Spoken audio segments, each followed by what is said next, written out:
She also won bronze in the long jump and 4x100 relay. Even with Olympic success, Marion was still not satisfied. She planned to compete in Athens in 2004, then wrap up her amazing career at the 2008 Olympic Games.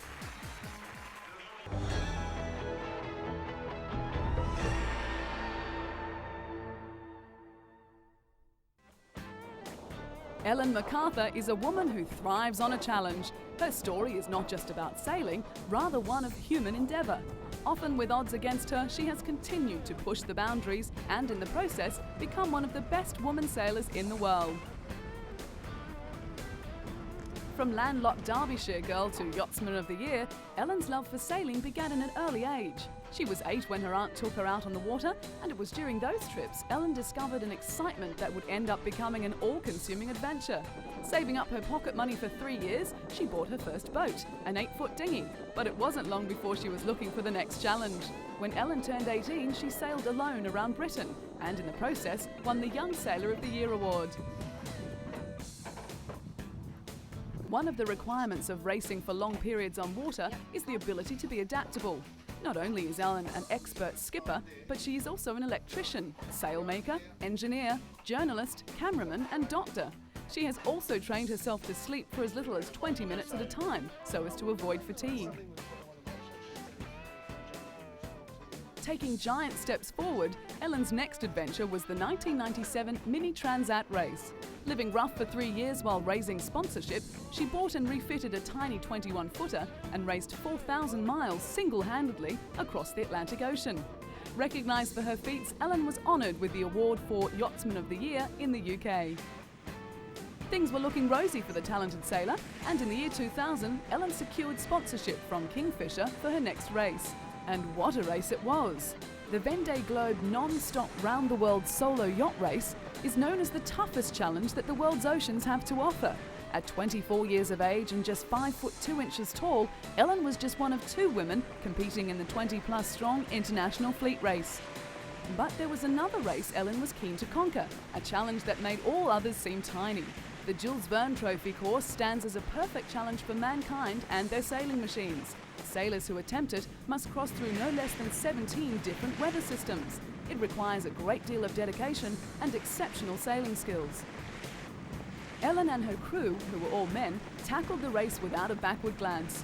They faced over 26,000 grueling miles of sailing, took in the tempestuous Southern Ocean in one of the most confronting races ever. Ellen's aim was to attempt to beat Frenchman Bruno Peyron's record.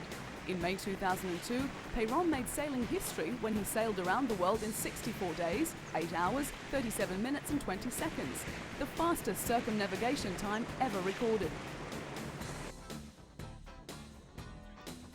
Ellen and her Kingfisher 2 crew were not alone in their record-breaking quest. French skipper Olivier de Kersorsen had already set off on his trimaran Geronimo. However, Ellen and her crew were confident that Kingfisher 2 would rise to the challenge. But after launching Kingfisher 2, things did not go as planned. The 26-year-old and her 13-man crew were forced to make an unscheduled stop after their catamaran suffered damage to her mainsail and mast. After 3 weeks at sea, Ellen and her crew were neck and neck with the present record set by the Frenchman. But during one night she had a serious scare when her boat hit a submerged object at full speed. Although the damage was not as serious as first feared, it still concerned the skipper. Despite the worries, Ellen's fighting spirit kept them going. Kingfisher 2's position put them 31 hours and 26 minutes behind the pace set by Orange, the craft that Frenchman Bruno Peyron sailed to set the current record. With time running out, Ellen battled on, but she soon realised it was no use going on. With the Kingfisher 2 dismasted and a substitute using the catamaran's boom erected, progress was too slow. She sailed into Fremantle in Western Australia almost a fortnight after losing the mast. Of the dozen attempts that have been made on the Jules Verne record, 8 have ended in failure, so the skipper always knew the odds were against her. Ellen had rarely slept or left the navigation station during the 24 days at sea, and when gloom could have swamped the crew after the failure, the opposite occurred, with plenty of high spirits. Ellen had never previously skippered a boat as big as the giant catamaran, nor led such a large and experienced crew. Even though the journey ended in disappointment, it wasn't long before Ellen was planning her next adventure. But first there was some well-earned R&R in store for the tiny sailor with the big heart.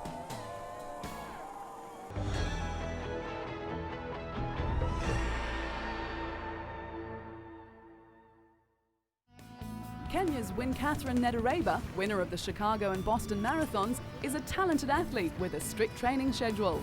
She begins her day at 6 o'clock in the morning, stretching, working out and running laps at the National Stadium. She thrives on the exercise, pushing herself to the limit, never thinking to miss a training session.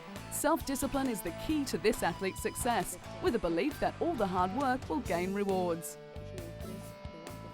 After the morning sessions, Catherine returns home to prepare breakfast for her family. Her husband Anthony, an up-and-coming marathon runner himself, is also her training partner and is extremely proud of his wife's achievements. When Catherine's goal to be the first woman to go under 2 hours 20 minutes was achieved by another runner, her husband was by her side, encouraging her to go one better. And that she did, breaking the world record. After running the world's fastest marathon time in the Chicago Marathon, Catherine's recognition increased. This photograph is just one of the many mementos she has on display in her living room, along with trophies for her numerous athletic victories. When she returned home from her record-breaking run, Kenyan President Moi presented her with a Distinguished Service Medal. When Catherine isn't running, she works in administration at the men's prison in Nairobi West. She is in charge of the staff, organising filing and dispatching messages. The Kenya Prison Service is famous for employing and training world-class athletes. They also employ 3 other champions: Susan Chepkemei, the world's fastest half-marathon runner, Ruth Keutel, a top 3 finisher in the Paris Marathon, and Edith Masai, winner of the Grand Prix race in Oslo. The 4, known as the Golden Girls, train together on this dusty racecourse in the Langata forest near Nairobi. Guiding them through their paces is Kenya Prisons coach Elizabeth Olaba, whose winning formula is to train the athletes strictly to a program, never deviating from the plan. She feels that it helps strengthen the mind as well as the body.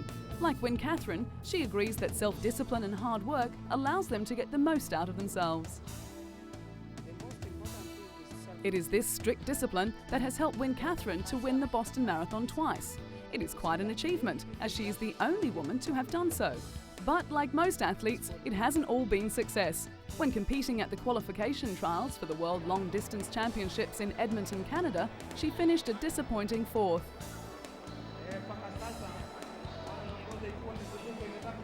Despite that setback, Catherine's spirits have remained high. She has set her sights on the bigger picture, the 2004 Athens Olympic Games. Catherine is an incredibly strong athlete who takes charge of her life and often urges other women to do the same. She doesn't sit back and hope that things will be done for her. Instead, she tackles life head-on. She takes the initiative to dominate the world of athletics, just as her Kenyan male counterparts have done previously. And she has succeeded.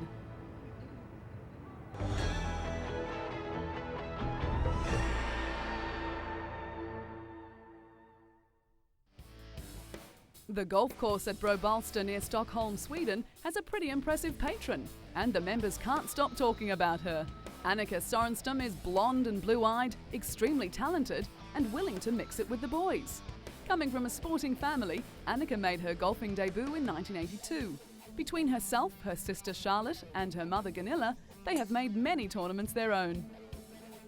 Annika has an amazing talent. In 1995, at the age of 25, she had her first LPGA career victory when she became a Rolex first-time winner at the US Women's Open. She also won an Athlete of the Year in Sweden, the country's most prestigious sports award. With her name constantly on the leaderboards, it wasn't long before the world started to notice the long-hitting Swede. With a reputation as having nerves of steel, she continued to impress, defending her title at the 1996 US Women's Open. That same year, she surpassed the $1 million mark in career earnings. Annika is now a household name and a role model for young girls throughout the world. Merchandise for the star golfer is big business and much in demand. But that comes with winning. 1999 saw LPGA history when she fired an 11 under during the first round of the Sara Lee Classic, as well as her first career hole-in-one. As for prize money, her career earnings skyrocketed, crossing the $4 million mark. In the first 5 years of her career, Annika won more LPGA tournaments than any other tour player. There was no keeping Annika down. In 2001, she recorded 8 wins, 6 second places, and a total of 20 top 10 finishes. She was awarded her 4th career Rolex Player of the Year award and also set new records in earnings, crossing the $2 million mark in a single season.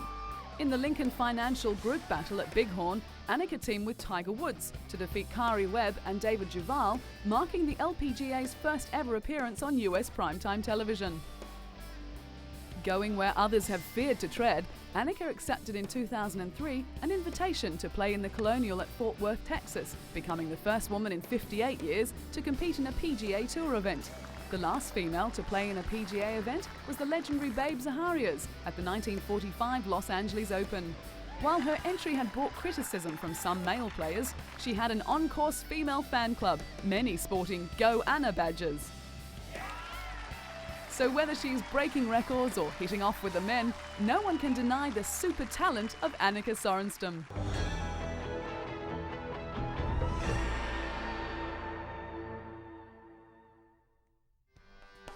Smart, tough and talented British athlete Paula Radcliffe has plenty going for her. She is articulate and outspoken and just happens to be a damn good runner, making her the queen of British track and field. With a first-class honours degree in European studies and fluency in French and German, Paula is both smart in her lobbying techniques and brave enough to take on the might of athletics officialdom. Not scared to make her views known, Paula came to international prominence when she sat in the stands at the Edmonton World Championships, holding up a sign saying EPO cheats out. She was protesting over the inclusion of an athlete who had escaped a 2-year ban for testing positive to a banned drug.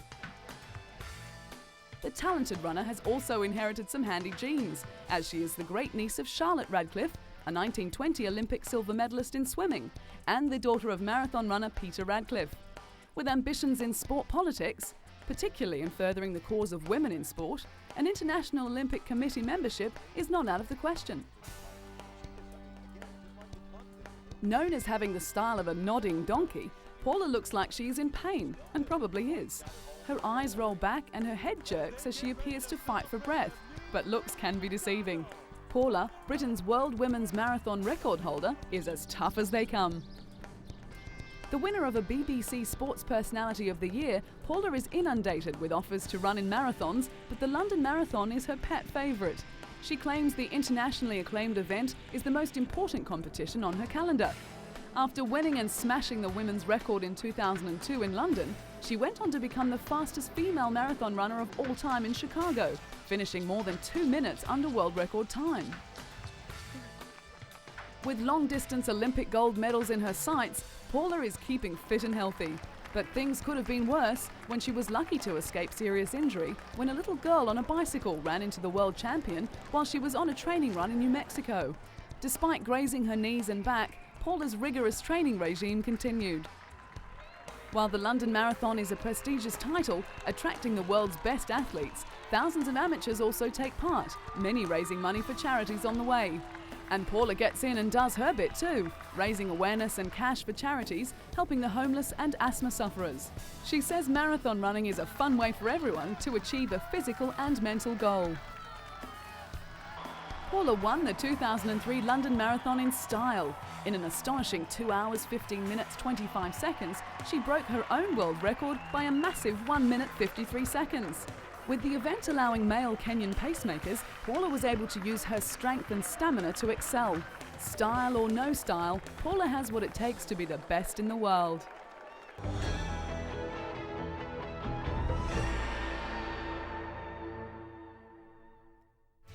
Cathy Freeman won the hearts of a nation when she won gold at the 2000 Sydney Olympics. With the pressure of her country's expectations felt, the girl from a small town in Australia ran her heart out and realised a lifelong dream.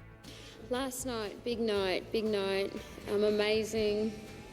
One of the happiest moments of my life, actually, because my family was so happy. My husband was in tears, my mother, my brothers, my nephew, who were there in the stadium. And I kind of sensed that I made a lot of people happy, so that made me feel really good. It had always been a goal for Cathy Freeman to run in an Olympic Games, and in 1996 she realised that dream, becoming the first Aboriginal athlete to represent Australia. At the Atlanta Games, she became the 6th fastest woman ever over 400 metres, running a Commonwealth record and winning the silver medal behind Marie-José Pérez in arguably the greatest one-lap race of all time. But it was many years ago when Kathy first discovered her love of running, competing in her first race at the tender age of 6. In her youth, she would run 12 laps barefoot around a grassy track on a regular basis. Her mother would encourage her to write out, "I am the world's greatest athlete," an affirmation which was to ring true some years later. When she was 13, she told her school guidance counsellor that her vocational plan was to win Olympic gold, a plan that was to see fruition down the track. When Kathy turned 16, she was selected to run at the Commonwealth Games, winning a gold medal as part of the 4x100 metre relay team. That win only fueled the desire to strive harder towards the ultimate goal, the elusive gold medal in an Olympic Games. When the 2000 Sydney Olympic Games finally came around, Kathy was ready to realise that goal. At the opening ceremony, Kathy was the star attraction, lighting the flame in spectacular circumstances. And what followed was everything she had ever dreamed of. With over 100,000 people chanting her name and running in a specially designed one-piece suit, Kathy flew home to win gold in the 400 metres final. The most famous Indigenous face in Australia and well-loved on and off the track, Kathy made the Sydney Olympics her own. Kathy also shined outside of athletics, receiving an honorary doctorate from the University of Ballarat. Kathy, draped in academic garb, looked a bit uncomfortable away from her familiar surroundings, but was proud of her success. She was presented with a doctorate from the university during the ceremony, with officials praising Kathy's determination and willingness to tackle challenges and her remarkable achievements. Kathy has given plenty back to the community, especially programs involving Indigenous children.